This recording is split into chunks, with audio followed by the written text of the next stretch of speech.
Fresh Daddy yasse agenda lya sente zaabwe kabako bulijjo yeyimba bi comedy kati Fresh Daddy omusajja wuuna anyirira omusajja mumyufu mweru bulungi kaskini keko yayina sita asinga obwakabi mu Africa. Fresh Kid ye mwana omuto asinga obwakabi mu Africa. Ladies and gentlemen, mwendaba na Uganda to appreciate ng'omusajja ono kubanga yatuzaalira omwana ffenna gwe tutreasuringa atadde Uganda ku map. Tuleme kubeera na bad mind, tulage ensimbo ono omusajja mubi nnyo olw'okuba yatuzaalira omwana atusanyusa. Mumuleko omusajja naye agenda akole ki ekitone kiva waka. Waliwo bamayanja family. Michael Jackson yava mu The Jackson 5 okitegeera baganda be baali bayimbi ne tata yali muki si asoose. Abayimbi abalala bwe mba mulemedde okukola hiti munaatusonyiwa n'essaawa zino ono yalina ki yalina hiti agamba Spice Dana aje ku bad character tumuwe ennyimba balekerawo yimbaddemu balekerawo otunyiigira okitegeera mutuwalana lwakubeera mbu tubasinga si ffe twabagaana okumanaginga abayimbi abalina talent abayimbi abalina omukisa. Buli womanaging omuyimbi nga talina talent alina talent nja kuyitako ng'abantu bakola ki balaba. So nze Kalifaaganaga nina omukisa gwange obuzibu bwange bwa manager Roger kujja kuyingira mu ntalo zatakola ki zatali zatasobola byebyo byeŋŋamba nti bamanager bagulirira powerplay ne bu DJ baleme ozannya abayimbi abalala kulw'okuba nga baagala oyisawo bayimbi baabwe nga baagala balage embufu abayimbi abalala tetulina waaka in favor of their managed artists. Kyovula banawandise proposal neŋŋamba ab'amabaala ne kirabu tuba nezi radio stations ne TV tubasaba ffe abayimbi abalina sente zaffe tugule powerplay kubanga MC Cuts tajja kumpromotinga nga alina already abayimbi babiri bamutuuliridde bakonye alina Shamike alina nani anampisaawo atya okitegeera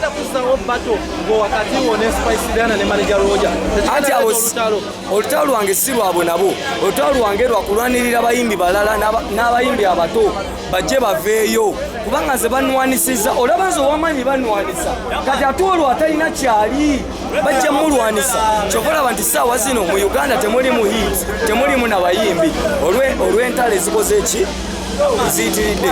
So bannayuganda yonna gye muli bampita Kalifaaganaga mu Chief Sadat nina ebitabo byange ne bamanager abamu wano tebalina na bitabo mbasinga ebiki nina diguri yange ssaawa zino nsoma lo manager Roger kumanyoko wasomerawa ekibaddewo kivudde ku weevu nga manager Roger ne omuyimbi gwe bayita Kalifaaganaga nze mbeera ne ba superstar kubeera nange ne mulidde mu yaba superstar nendaba ng'embeera eriwo bakubye ne babamu ku ba MC nga ba MC Cuts n'abalala ba DJ babakubye ne bajjamu flash y'omuyimbi omu gwe bayita Spice Diana nga manager we yabadde aleese oluyimba lwe balina oluyimba olupya ne Chameleone ne kati Kalifa alemedde flash ya manager Roger kati style eriwo n'omupiira gwabwe baguggyeko ku mmotoka era guli wano eno ani aguggyeko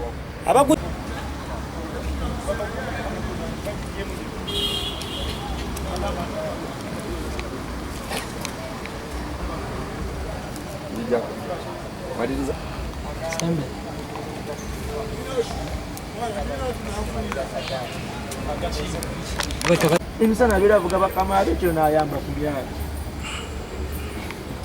Kalifa takyalina mbaati kitegeera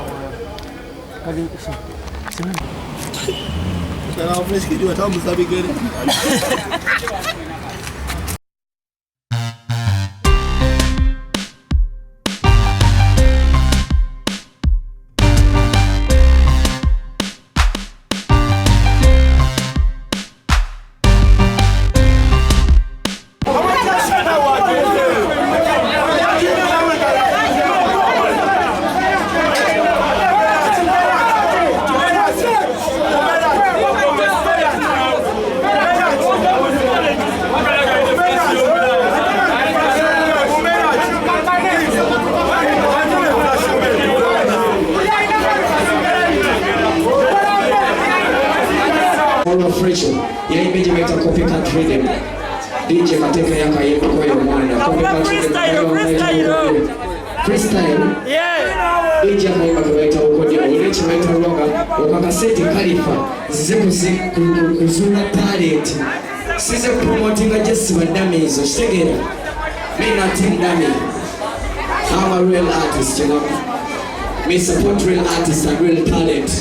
So when I got money kurunya mwime ina talent wajia tunyingira wanawaita refresho DJ akaimba wakaita ukoje wanavamba ni Character Records na musainize jambo fila kwa kwa wanafuko wachi bega wana safe one of management na je DJ takayaka yimba vamwe yongwe ya yimba jebaita kobe country banji bachiyimbi uliriza content wono omwana nawe osalewo obadde akoze eky'omusube omuteekako omukono gwange mumwanirize bamuyita Rough Rachel Namero wina soft we rough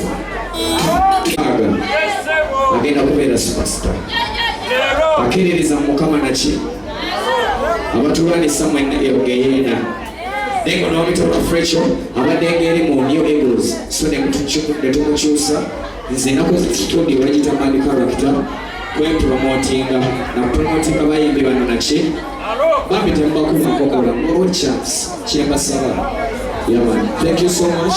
I love you. Netanga protection yange wawego kirabu